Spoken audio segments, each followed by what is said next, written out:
৩ ঘণ্টার জন্য প্যারোলে মুক্তি পেয়ে বাবার জানাজায় অংশ নিয়েছেন ছাত্রলীগ নেতা গোলাম রব্বানী। বৃহস্পতিবার বিকেলে তাকে বগুড়া জেলা কারাগার থেকে মুক্তি দেওয়া হয়। এরপর জানাজা শেষ হলে তাকে আবার কারাগারে ফিরিয়ে নেয় পুলিশ। গোলাম রব্বানী বগুড়ার সারিয়াকান্দি উপজেলার পৌর এলাকার হিন্দুকান্দি গ্রামের হেলাল প্রামাণিকের ছেলে। তিনি সারিয়াকান্দি উপজেলা শাখা ছাত্রলীগের সাবেক যুগ্ম সম্পাদক পদে ছিলেন। স্থানীয় সূত্রে জানা যায়, তাকে একটি রাজনৈতিক মামলায় আটক করে সারিয়াকান্দি থানা পুলিশ।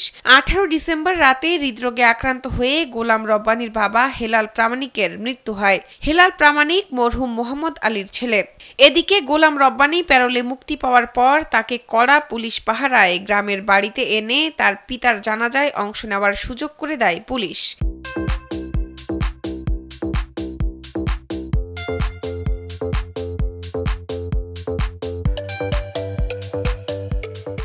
এরপর জানাজা শেষে তার পিতাকে পারিবারিক কবরস্থানে দাফন করা হয়। দাফন সম্পন্ন হলে ফের রব্বানীকে কারাগারে ফিরিয়ে নিয়ে যাওয়া হয়।